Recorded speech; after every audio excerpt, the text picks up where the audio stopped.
Hello, welcome back. അപ്പോൾ എല്ലാവർക്കും പുതിയൊരു വീഡിയോയിലോട്ട് സ്വാഗതം. അപ്പോൾ വീഡിയോ എല്ലാവരും ഫുള്ളായിട്ട് സ്കിപ്പ് ചെയ്യാതെ കാണുക. ഇഷ്ടമായി കഴിഞ്ഞാൽ നമ്മുടെ ചാനൽ ഒന്ന് സബ്സ്ക്രൈബ് ചെയ്യുക, കൂടാതെ ലൈക്കും ചെയ്യുക കേട്ടോ. അപ്പോൾ ലൈക്ക് ചെയ്യാൻ മറന്ന കൂട്ടുകാരൊക്കെ ഉണ്ടെങ്കിൽ ആ ലൈക്ക് ബട്ടണിൽ ഒന്ന് പ്രസ് ചെയ്യുക കേട്ടോ. അപ്പോൾ ഇന്ന് എന്താണ് ഉച്ചയ്ക്ക് കറി വയ്ക്കാമെന്ന് ഇങ്ങനെ ആലോചിച്ച് തല പുകഞ്ഞ് നടക്കുകയായിരുന്നു ഞാൻ. അപ്പോഴാണ് മുരിങ്ങ മരത്തിൽ ഇങ്ങനെ നല്ല തളിരിട്ട ഇലകൾ നിൽക്കുന്നത് കണ്ടു കേട്ടോ. അപ്പോൾ എന്നാൽ ശരി, ഇന്ന് മുരിങ്ങക്കറി വെക്കാമെന്ന് വിചാരിച്ചു. ഇന്ന് മീനൊന്നും കിട്ടിയില്ല കേട്ടോ. പിന്നെ തലേദിവസം ഞാൻ പച്ചക്കറി സാമ്പാറാണ് വെച്ചിട്ടുണ്ടായിരുന്നത്. അപ്പോൾ പിന്നെ ഇന്ന് പച്ചക്കറി വേണ്ടാന്ന് വിചാരിച്ചു. അപ്പോഴാണ് മുരിങ്ങ കണ്ടത് കേട്ടോ.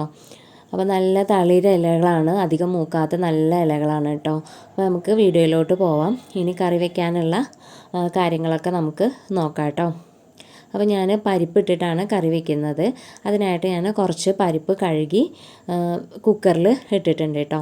അപ്പോൾ ഇനി അത് കുറച്ച് സമയം അങ്ങനെ അവിടെ ഇരിക്കട്ടെ.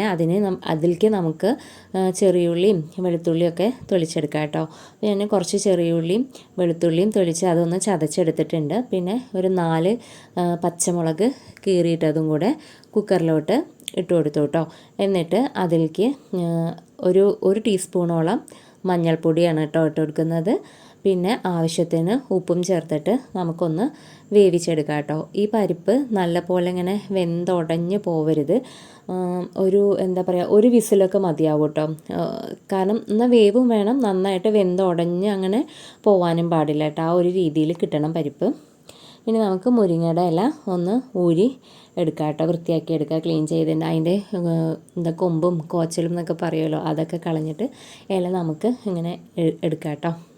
അപ്പോൾ ഞാൻ മുരിങ്ങൻ്റെ ഇലയൊക്കെ വേഗം ക്ലീൻ ചെയ്തിട്ട് എടുക്കുകയാണ്. നമുക്കത് നിങ്ങളെന്താ പറയുക, മുരിങ്ങയുടെ ഇല ഊരാന്നല്ലേ പറയുക, ഞങ്ങളങ്ങനെ കേട്ടോ പറയുക. എന്നിട്ട് ഒന്ന് കഴുകിയെടുക്കുകയും ചെയ്യും കേട്ടോ. അപ്പോൾ നിങ്ങൾ ഇങ്ങനെ മുരിങ്ങക്കറി വെച്ചിട്ടില്ലെങ്കിൽ തീർച്ചയായിട്ടും ഈ ഒരു റെസിപ്പി ട്രൈ ചെയ്ത് നോക്കണം കേട്ടോ. മുരിങ്ങൻ്റെ ഇല ഇഷ്ടമില്ലാത്തവർ ആരും ഉണ്ടാവില്ല അല്ലേ, ചിലവർക്കൊന്നും ഇഷ്ടമുണ്ടാവില്ല, പറയുന്നത് കേട്ടിട്ടുണ്ട് ഞാൻ കേട്ടോ. പക്ഷെ എനിക്കൊക്കെ ഭയങ്കര ഇഷ്ടമാണ്. ഞങ്ങളിവിടെ പറയുക, വെറുതെ നമ്മൾ താളിച്ച് വെക്കുകയുള്ളൂ മുരിങ്ങൻ്റെ ഇല, കഞ്ഞിയുടെ വെള്ളത്തിൽ താളിച്ച് വെച്ചിട്ട് അത് കൂട്ടി ചോറ് കഴിക്കാൻ നല്ല ടേസ്റ്റാണ് കേട്ടോ.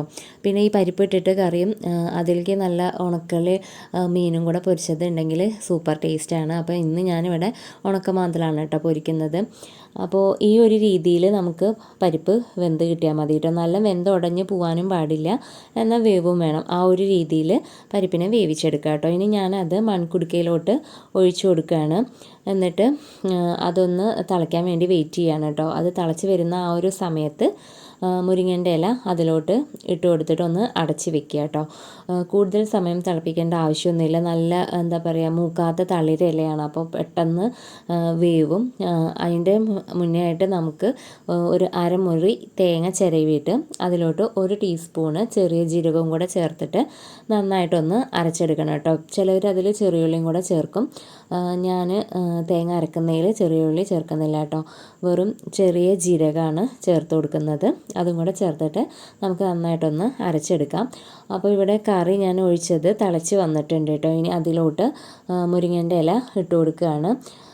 അതൊന്ന് ഇട്ടിട്ട്, ഇപ്പം മുരിങ്ങൻ്റെ ഇല നമ്മൾ ഇട്ട് കൊടുക്കുമ്പോൾ പൊന്തി നിൽക്കുമല്ലോ, ഇനി അതൊന്ന് ആവി കൊണ്ട് ചുങ്ങും കേട്ടോ.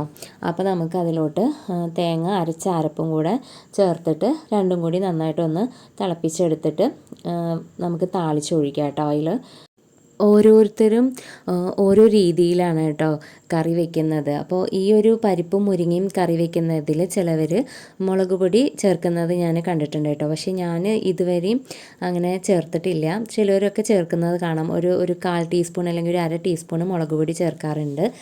പിന്നെ ചിലവർ അതിൽ തക്കാളിയൊക്കെ ഇടുന്നവരുണ്ട് കേട്ടോ. ഞാൻ അപ്പോൾ ഇതൊന്നും ചെയ്തിട്ടില്ല. അപ്പോൾ ഞാൻ മുരിങ്ങൻ്റെ ഇല ഒന്ന് തിളച്ച് ഒന്ന് ചുങ്ങിയതായി വെക്കുമ്പോൾ അതിലോട്ട് അരച്ച തേങ്ങയും കൂടെ ചേർത്തിട്ട് നന്നായിട്ട് മിക്സ് ചെയ്ത് കൊടുത്തു കേട്ടോ. അതിൽ ആവശ്യത്തിന് ഉപ്പും കൂടെ ചേർത്തിട്ടുണ്ട്. അത് പറയാൻ വിട്ടുപോയതാണ് കേട്ടോ. ഇനി അതൊന്ന് തിളയ്ക്കുന്നവരെ നമുക്ക് വെയിറ്റ് ചെയ്യാം. അപ്പോൾ കറി തിളച്ച് വന്നിട്ടുണ്ട്. അപ്പോൾ ഞാൻ കറി അടുപ്പിൽ നിന്ന് വാങ്ങി വെച്ചിട്ടുണ്ട് കേട്ടോ. ഇനി നമുക്കതൊന്ന് താളിച്ചിട്ട് ഒഴിക്കാം കേട്ടോ. ഞാൻ അധികം ഈ കറി ചെറിയുള്ളി ഇട്ടിട്ടാണ് കേട്ടോ താളിക്കാറ്. ചിലവർ കടുകൊക്കെ ഇട്ട് പൊട്ടിച്ച് താളിക്കുന്നത് കാണാം.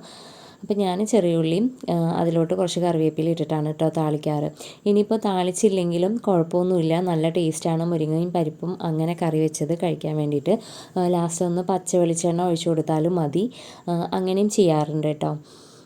അപ്പോൾ ഈ ഒരു രീതിയിൽ ഈ ഒരു റെസിപ്പി നിങ്ങൾ തീർച്ചയായിട്ടും ട്രൈ ചെയ്ത് നോക്കുക. അപ്പോൾ നമ്മുടെ വീഡിയോ ഇഷ്ടമായി കഴിഞ്ഞാൽ എല്ലാവരും ഞാൻ എപ്പോഴും പറയുന്ന പോലെ ചാനലൊന്ന് സബ്സ്ക്രൈബ് ചെയ്യുക, ലൈക്ക് ചെയ്യുക, കൂടാതെ നിങ്ങളുടെ ഫ്രണ്ട്സിനും റിലേറ്റീവ്സിനും ഫാമിലിക്കും ഒക്കെ ഒന്ന് നമ്മുടെ വീഡിയോ ഷെയർ ചെയ്ത് കൊടുക്കുക കേട്ടോ. അപ്പോൾ ഇത്രയേ ഉള്ളൂ. ഇൻഷാ അല്ലാ നമുക്ക് അടുത്തൊരു വീഡിയോയിൽ കാണാം കേട്ടോ. അപ്പോൾ നല്ല അടിപൊളി ടേസ്റ്റുള്ള മുരിങ്ങക്കറി ഇവിടെ റെഡി ആയിട്ടുണ്ട് കേട്ടോ.